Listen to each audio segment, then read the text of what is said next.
Hello నమస్తే, నేను journalist YNR.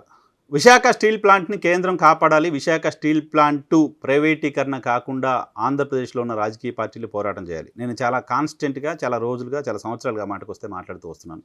చాలా వీడియోలు కూడా ఈ అంశానికి సంబంధించి చేశాను. ఆంధ్రప్రదేశ్లో రాజకీయ పార్టీలు ప్రధాని మోదీ విశాఖపట్నం పర్యటన సందర్భంగా మాట్లాడలేదు, మౌనంగా ఉన్నాయి. ఈవెన్ మోదీ కూడా ఆ విషయాన్ని ప్రస్తావించలేదు అని కూడా కొద్ది రోజుల క్రితం వీడియో చేశాను. దానికంటే ముందు కేంద్ర ఉక్కు శాఖ మంత్రిగా ఉన్న కుమారస్వామి కర్ణాటకలోని ఒక మూతబడిన కంపెనీకి 15,000 కోట్ల రూపాయలు ఆ కంపెనీ మళ్ళీ రివైవ్ అవ్వడానికి సంబంధించి కేంద్ర ప్రభుత్వం నుంచి తీసుకొచ్చారు. మన దగ్గర ఉన్న కంపెనీకి అన్ని అవసరం లేదు, ఒక 4-5 వేల కోట్ల రూపాయలు ఇచ్చినా ఇప్పటికిప్పుడు రివైవ్ కావడానికి ఛాన్స్ ఉంది. క్యాప్టివ్ మైన్స్ ఇచ్చినా కూడా విశాఖ స్టీల్ ప్లాంట్ సర్వైవ్ కావడానికి సంబంధించిన అవకాశం ఉంది. ఇది కేవలం ఉద్యోగస్తులను దృష్టిలో పెట్టుకునో, లాభ నష్టాలను దృష్టిలో పెట్టుకునో కాదు. విశాఖ స్టీల్ ప్లాంట్ అనేది ఆంధ్రుల హక్కుగా, ఆంధ్రప్రదేశ్ ప్రజలకు సంబంధించిన ఒక సెంటిమెంట్గా ఉంది. సో విశాఖ ఉక్కుని ప్రైవేటీకరణ చేయకూడదు అంటూ మాట్లాడుతూ వచ్చాం. ఈ క్రమంలోనే కేంద్రం ఆర్థిక సాయం చేయాలంటూ కూడా కోరుతూ వచ్చాం.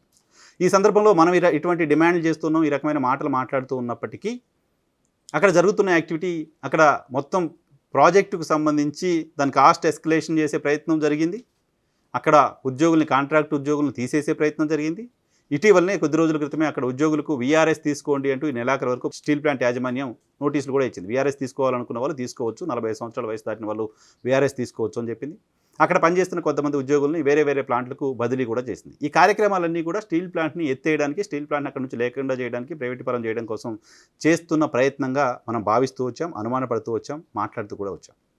అయితే నిన్న క్యాబినెట్ సమావేశంలో, క్యాబినెట్కి సంబంధించిన ఆర్థిక వ్యవహారాలకు సంబంధించిన సమావేశంలో క్యాబినెట్ మంత్రులు మాత్రమే పార్టిసిపేట్ చేసే, ఫినాన్షియల్ అఫైర్స్కి సంబంధించిన డిస్కషన్ చేసే క్యాబినెట్ సమావేశంలో విశాఖ స్టీల్ ప్లాంట్కి ఫినాన్షియల్ అసిస్టెన్స్ ఇవ్వాలని నిర్ణయం తీసుకున్నట్లుగా వార్తలు వచ్చాయి. సో బహుశా ఈరోజు దానికి సంబంధించి అధికారిక ప్రకటన కేంద్ర ప్రభుత్వం వైపు నుంచి వస్తుంది అని చెప్తున్నారు. కుమారస్వామి అటువంటి ప్రకటన చేస్తారు అని చెప్తున్నారు. బట్ అఫీషియల్గా ఆ ప్రకటన అయితే రాలేదు. నేను సాయంత్రం అటువంటి ప్రకటన వస్తుందన్నారు, కానీ అటువంటి ప్రకటన రాలేదు. అయితే ఈ ప్రకటన వస్తుంది, డబ్బులు ఇవ్వబోతున్నారు అనేది ప్రచారం. ఎన్ని డబ్బులు ఇవ్వబోతున్నారు అనే దానిపైన రకరకాల వార్తలు వస్తున్నాయి.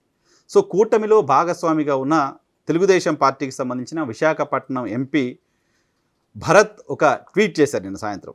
ఆయన ట్వీట్ ప్రకారం 10,300 కోట్ల రూపాయలను కేంద్ర ప్రభుత్వం విశాఖ స్టీల్ ప్లాంట్కు కేటాయించాలని నిర్ణయం తీసుకుంది, కేంద్ర ప్రభుత్వానికి కృతజ్ఞతలు అంటూ ఆయన ఒక ట్వీట్ చేశారు. మా పార్టీ, మా ప్రభుత్వం విశాఖ స్టీల్ ప్లాంట్ ప్రైవేటీకరణకు వ్యతిరేకంగా ఉంది, విశాఖ స్టీల్ ప్లాంట్ని కాపాడతామని చెప్తూ వచ్చింది. దానిలో భాగంగానే మొదటి అడుగు పడింది, 10,300 కోట్ల రూపాయలని మేము తీసుకురాబోతున్నాం అంటూ విశాఖపట్నం స్థానిక ఎంపీగా ఉన్న భరత్ ఒక ట్వీట్ చేశారు.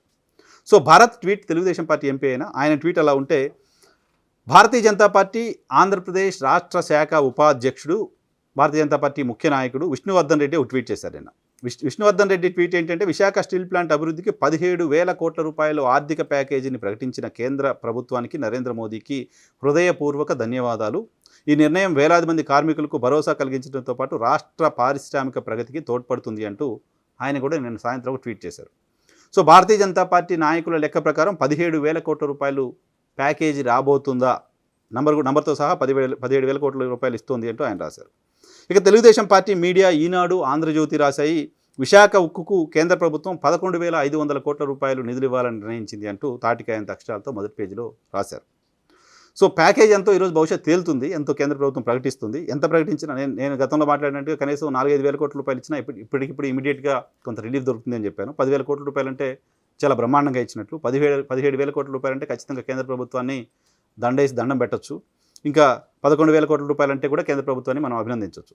సో ఈ నంబర్ ఎంత, ప్యాకేజీ ఎంత అనేది తేలడానికి ముందే కూటమికి సంబంధించిన నాయకుల్లో, కూటమికి సంబంధించిన మీడియాలో భిన్న ప్రకటనలు, భిన్న నంబర్స్, డిఫరెంట్ నంబర్స్ వాళ్ళు చూపిస్తూ ఉండడం అనేది కాస్త కన్ఫ్యూజన్ని క్రియేట్ చేస్తుంది. అసలు ఇస్తున్నారా లేదా, ఎంత ఇస్తారు, వీళ్ళు చెప్పింది ఇస్తారా, వాళ్ళు చెప్పింది ఇస్తారా, డిఫరెంట్ నంబర్స్ ఎందుకు లీక్ వచ్చాయి ఇస్తున్నారని. సో నంబర్ ఇంత వేరియేషన్ ఎందుకుంది, 1,000 కోట్ల రూపాయల తేడా ఎందుకుంది, రకరకాల చర్చకు కారణమవుతుంది. సో కూటమికి సంబంధించిన నాయకులు కాస్త సంయమనం పాటించి కేంద్ర ప్రభుత్వం అఫీషియల్గా ప్రకటన చేసిన తర్వాత కృతజ్ఞతలో, దండలేయటాలో, దండం పెట్టాలో చేస్తే బెటర్ ఏమో. ఈ లోపే ఎవరికి తోచిన ప్రకటన, ఎవరు అనుకున్న దాన్ని వాళ్ళు చెప్పే ప్రయత్నం చేస్తే ఆ ప్యాకేజీ ఎంత అనే కన్ఫ్యూజన్ పెరిగిపోతుంది. ఆ కన్ఫ్యూజన్ లేకుండా ఉండాలంటే కూటమి నాయకులు కాస్త కేంద్ర ప్రభుత్వం ప్రకటించే వరకు ఆగితే బాగుంటుంది.